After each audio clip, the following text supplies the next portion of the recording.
Enquanto você assiste esse vídeo, os Estados Unidos estão despachando 2.500 fuzileiros navais e 3 navios de guerra que estão saindo de San Diego rumo ao Estreito de Hormuz, no Oriente Médio.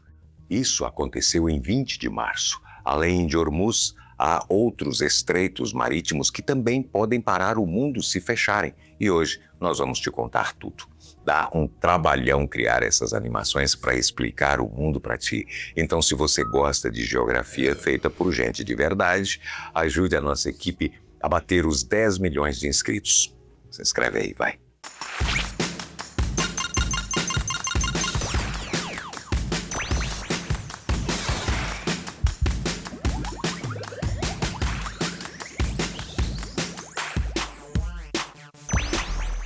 Número 10. Se você acompanha o canal, já sabe o que é o Estreito de Hormuz e por que ele importa. Então, hoje não vou te explicar o básico, nós vamos te contar o que está acontecendo nesse exato momento, porque a situação mudou nas últimas horas de um jeito que pouquíssimas pessoas estão acompanhando de perto. No dia 20 de março de 2026, o governo americano anunciou que está dobrando a presença militar na região. 2.500 fuzileiros navais estão embarcando agora e 3 navios de guerra acabaram de sair do porto de San Diego com destino ao Oriente Médio. Isso se soma a tudo que os Estados Unidos já jogaram no tabuleiro desde o início do conflito. O general Dan Kane, chefe do Estado-Maior Conjunto americano, confirmou que caças A-10 Warthog estão operando ativamente no estreito, caçando as embarcações iranianas que lançam minas na água. 44 dessas embarcações já foram destruídas pelos americanos. Na semana passada, os Estados Unidos detonaram bombas Bunker Buster, aquelas projetadas para penetrar instalações subterrâneas em posições de mísseis antinavio na costa iraniana. E mesmo assim, o estreito continua fechado, porque o problema dos Estados Unidos não é a falta de poder de fogo, é que o Irã não está usando um exército convencional para bloquear o estreito, está usando minas navais, um dispositivo que existe há mais de 200 anos, barato, fácil de lançar de qualquer barco pequeno e extraordinariamente difícil de limpar. Você pode destruir 44 barcos iranianos, mas enquanto houver mais barcos e mais minas, o problema não acaba. E aí vem o dado que a Casa Branca preferia que tivesse ficado no Pentágono. A Agência de Inteligência de Defesa dos Estados Unidos, a DIA, produziu um relatório interno que avalia que o Irã tem capacidade de manter o estreito fechado por um período de 1 a 6 meses. Quando esse relatório vazou para a CNN, o impacto foi imediato, porque ele deixou claro que os americanos não têm uma solução óbvia nas mãos e as opções na mesa começam a ficar cada vez mais arriscadas.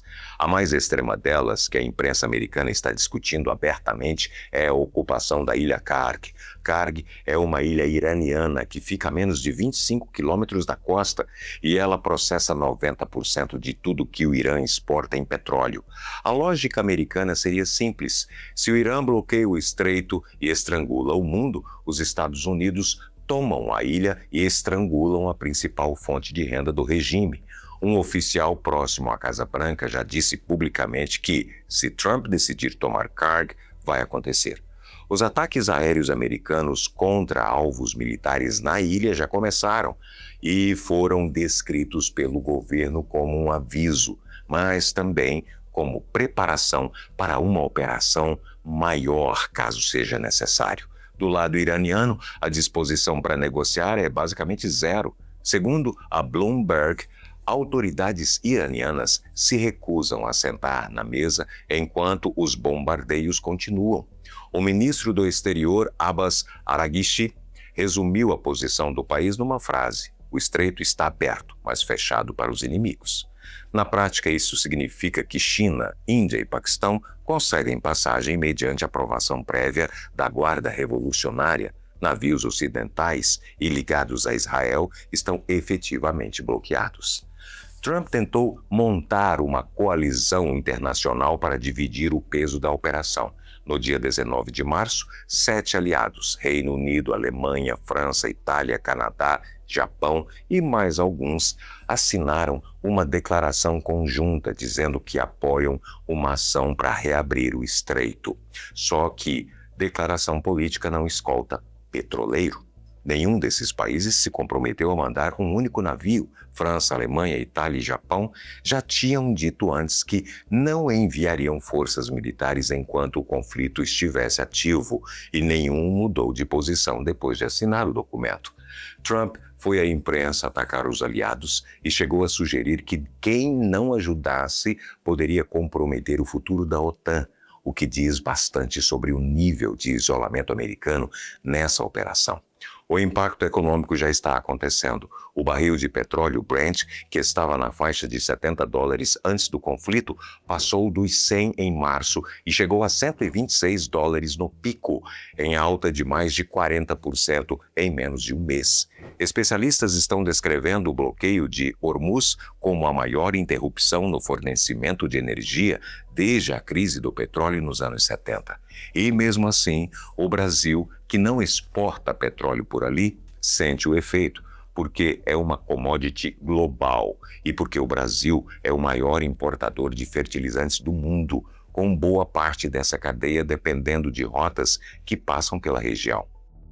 9. O Canal de Suez é o único atalho marítimo entre a Ásia e a Europa que não exige dar a volta inteira na África. Cerca de 10% de tudo que o mundo transporta por mar e mais de 1/5 de todos os containers do planeta passam por aqui. Em março de 2021, o mundo viu ao vivo o que acontece quando essa passagem para. O Ever Given, um porta-containers do tamanho de um prédio de 40 andares deitado, encalhou de lado e bloqueou o canal por 6 dias. Enquanto ele ficou atravessado ali, cerca de 9,6 bilhões de dólares em mercadorias ficaram paradas por dia, esperando para passar. O efeito nos portos do mundo inteiro durou meses, mas o problema maior veio depois. Com os ataques dos Houthis em Bab el-Mandeb entre 2023 e 2025, o volume de carga passando pelo Suez caiu de cerca de 70% em meados de 2024. O número de navios por ano despencou de mais de 26 mil para cerca de 13 mil, metade. E aqui está a vulnerabilidade que pouca gente entende. O Suez depende do Bab el-Mandeb para funcionar. Pensa assim, o Bab el-Mandeb é a porta de entrada do Mar Vermelho. Se essa porta fica perigosa, ninguém entra. E se ninguém entra no Mar Vermelho, o Suez perde o sentido. São dois gargalos conectados, um depende do outro. E agora, com a crise do Golfo Pérsico, a gente está vendo pela primeira vez na história moderna os dois principais corredores marítimos do Oriente Médio comprometidos ao mesmo tempo. Número 8. A gente vai passar por um estreito que quase ninguém fora da Ásia conhece. Fica na Indonésia, entre as ilhas de Bali e Lombok, e conecta o Oceano Índico ao Mar de Java e ao Pacífico. Lombok não aparece nas manchetes, não é o mais movimentado, não tem base militar de potência nenhuma e não vive em estado de crise, mas ele é uma das principais rotas alternativas ao Estreito de Malaca, que a gente vai falar daqui a pouco. E isso faz dele importante por uma razão simples. Se Malaca trava, os navios precisam dar a volta pelo arquipélago indonésio.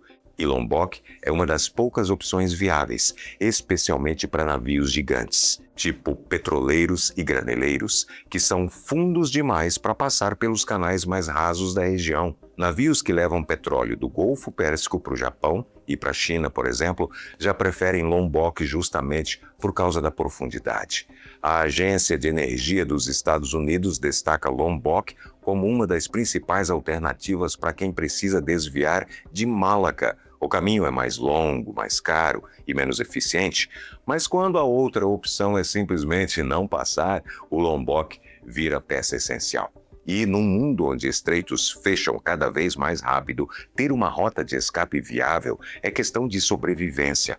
Guarda esse nome, Lombok. Vai aparecer de novo quando a gente falar de Malaca. Número 7. O Øresund é o mais conhecido dos três. Fica entre a Dinamarca e a Suécia, com cerca de 4 quilômetros de largura no ponto mais apertado. Existe uma ponte enorme que liga Copenhague a Malmö, a ponte de Øresund, e ela limita a altura dos navios que conseguem passar por baixo, e isso já cria um gargalo natural. Mas o que torna esse sistema estratégico de verdade é o que passa por ele: petróleo russo, grãos, fertilizantes, manufaturados. A Rússia depende dessas passagens para exportar energia pelo Báltico. E desde que a guerra na Ucrânia começou, a presença militar da OTAN na região aumentou muito. Em setembro de 2022, os gasodutos Nord Stream, que passavam por baixo do Báltico, foram sabotados. E aquilo mostrou que a infraestrutura submarina nessa área é vulnerável. Se algo parecido atingir o tráfego marítimo nesses estreitos, o impacto seria sentido em toda a região, forçando desvios para o canal de Kiel ou rotas mais longas e encarecendo o transporte de mercadorias essenciais. É um sistema menos conhecido do público em geral, mas com grande importância estratégica. Um bloqueio nessas passagens causaria um impacto imediato em toda a logística da região. Número 6. 14 quilômetros. É isso que separa a Europa da África no ponto mais estreito de Gibraltar. De um lado, Espanha, do outro, Marrocos. E no meio, uma das passagens marítimas mais importantes do planeta. Gibraltar é a porta entre o Oceano Atlântico e o Mar Mediterrâneo. Todo o comércio que sai do Canal de Suez rumo à Europa Ocidental ou às Américas precisa passar por aqui depois. É por Gibraltar que passa uma parte enorme do petróleo e do gás natural que abastece a Europa. Na prática, Gibraltar funciona como o segundo filtro da rota Ásia-Europa. A carga cruza o Suez, sobe o Mediterrâneo e precisa sair por Gibraltar para chegar ao Atlântico. Se essa passagem trava, mesmo com o Suez funcionando, a carga fica presa dentro do Mediterrâneo. E além do comércio, Gibraltar é um ponto de tensão permanente. O Reino Unido mantém uma base militar no Rochedo de Gibraltar desde 1713, quando a Espanha cedeu o território pelo Tratado de Utrecht. Só que a Espanha contesta essa soberania desde então, e o tema voltou à mesa depois do Brexit. Soma isso ao fluxo migratório intenso que cruza essa passagem, milhares de pessoas tentando cruzar da África para a Europa. E você tem um estreito que concentra comércio, disputa territorial e crise humanitária num espaço de 14 quilômetros. 5. E antes de continuar, um recado rápido para você. Se esse tipo de conteúdo faz diferença para você, pesquisado, com dados reais, sem sensacionalismo, entra para o nosso clube de membros. Você apoia a qualidade do canal e participa da comunidade mais curiosa do Brasil. Tem link na descrição. Agora bora continuar. O Bósforo tem 700 metros no ponto mais estreito. E ele corta o centro de Istambul, uma cidade de 16 milhões de habitantes. Navios cargueiros passam literalmente entre prédios, mesquitas e pontes. Colisões ali são relativamente comuns. O Bósforo e o Dardanelos juntos formam o único acesso marítimo do Mar Negro ao Mediterrâneo. Não tem outro caminho, e esse corredor é vital para um produto que você consome todo dia: trigo. Boa parte das exportações de trigo da Ucrânia, da Rússia e da Romênia passam por ali. A guerra entre Rússia e Ucrânia já travou esse fluxo em vários momentos, e quando o trigo para de circular, o preço do pão sobe no mundo inteiro, literalmente. E quem manda nessa passagem é a Turquia. Existe um tratado de 1936, a Convenção de Montreux, que dá ao governo turco o poder de controlar o trânsito de navios militares por ali. Em tempos de conflito, a Turquia pode simplesmente fechar a porta e, quando fecha, o mundo sente. Cerca de 3% do comércio marítimo global passa por aqui. Parece pouco até você lembrar que dentro desses 3% está uma fatia enorme do trigo que alimenta dezenas de países. Número 4.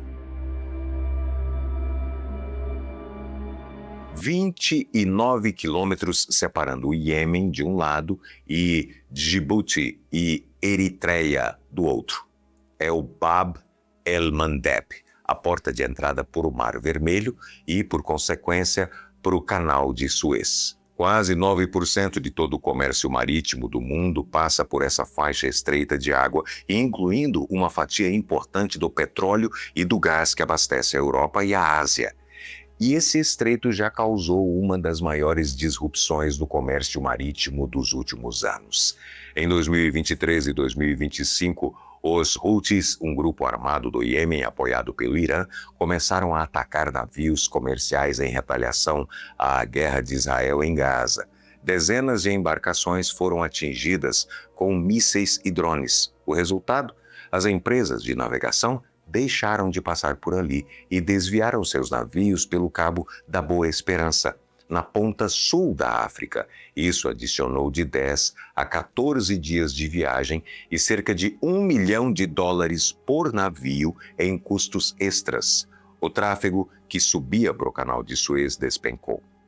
E agora, em março de 2026, segundo a Reuters, os Houthis estão ameaçando retomar os ataques em retaliação à operação militar contra o Irã. Disseram que os dedos estão no gatilho. Se isso se concretiza, o Suez fica comprometido de novo. Número 3. Agora a gente entra num território que mistura comércio com risco de guerra de verdade. Cerca de 20% de todo o valor do comércio marítimo global passa pelo Estreito de Taiwan. Uma parcela enorme dos maiores navios do mundo cruza por ali. E Taiwan produz mais de 90% dos chips mais avançados do planeta. Aqueles semicondutores que estão dentro do seu celular, do seu carro, de equipamentos médicos e de sistemas militares também. Se esse estreito fecha, não é só o comércio que para, é a cadeia de tecnologia do mundo inteiro. Segundo estimativas da Bloomberg Economics, um conflito armado em torno de Taiwan poderia custar até $10 trilhões à economia global, quase 10% de tudo que o mundo produz em um ano. Isso não é cenário distante. Em dezembro de 2025, a China fez um exercício militar chamado Justice Mission 2025, basicamente uma simulação de bloqueio dos principais portos de Taiwan. Navios e aeronaves chineses cercaram a ilha por dias, a Reuters confirmou. E aqui tem um detalhe que pouca gente sabe. A própria China depende desse estreito. Mais de 21% do comércio chinês passa por ali: petróleo, carvão, matéria-prima industrial. Um bloqueio machucaria os dois lados, mas, como a história já mostrou em outros pontos do mapa, interdependência econômica nem sempre impede a escala militar. E diferente de Hormuz ou Suez, aqui o que está em jogo não é petróleo. São os chips que fazem o mundo moderno funcionar. Número 2. Lembra do Lombok lá no começo? Então, aqui é o estreito que faz o Lombok existir como alternativa. O Estreito de Malaca é a via marítima mais movimentada do planeta. Cerca de 24% de tudo que o mundo transporta por mar passa por aqui, incluindo quase metade de todo o petróleo que viaja de navio. Singapura, que fica bem na saída sul do estreito, é o segundo maior porto de containers do mundo. E a China tem uma dependência enorme desse estreito. Cerca de 80% do petróleo que a China importa passa por Malaca. A própria liderança chinesa trata isso como vulnerabilidade estratégica, o que chamam de dilema de Malaca. Se alguém bloqueia essa passagem, a China, o Japão e a Coreia do Sul ficam sem energia. E não é só risco teórico, não. Em 2025 foram registrados 108 incidentes de pirataria e roubo armado nos estreitos de Malaca e Singapura, o maior número em 19 anos. A maioria aconteceu no Estreito de Singapura, mas o dado ilustra a realidade. Essa é uma das águas mais disputadas e mais perigosas do comércio global. E o risco geopolítico é maior ainda. Qualquer escalada de tensão entre China, Estados Unidos e Índia pela dominância marítima da região pode afetar diretamente quem passa por ali. Num estreito que move quase um quarto de todo o comércio do planeta, qualquer instabilidade é sentida no mundo inteiro. Número 1. O Canal do Panamá é uma das maiores obras de engenharia da história. Inaugurado em 1914, ele conecta o Oceano Pacífico ao Atlântico sem precisar contornar a América do Sul inteira, o que economiza semanas de viagem. Cerca de 3% de todo o comércio marítimo do mundo passa por ele, e é carga de alto valor, containers, carros, grãos. E agora o problema: o canal funciona com um sistema de eclusas. Pensa nelas como elevadores gigantes de água que levantam e abaixam os navios para mudar de nível. Essas eclusas precisam de muita água doce, que vem de reservatórios alimentados pela chuva. Em 2023, uma seca histórica derrubou o número de navios que conseguiam passar por dia de 36 para 24. Filas gigantescas se formaram nos dois lados. O canal se recuperou parcialmente em 2024, mas continua vulnerável. Cada nova seca intensa pode travar tudo de novo. E tem a camada política. Em 2025, Trump ameaçou retomar o controle do canal, preocupado com a presença de uma empresa de Hong Kong operando terminais portuários na região. Ou seja, seca de um lado, tensão política do outro e, sem alternativa prática, contornar a América do Sul pelo Cabo Horn adiciona semanas de viagem e custos enormes.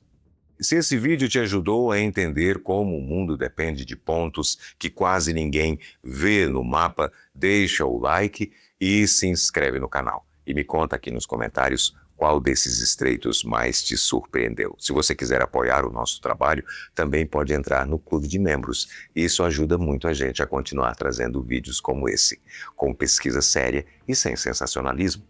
Se quiser continuar agora, tem outro vídeo na tela, esperando aí, ó. Te vejo lá.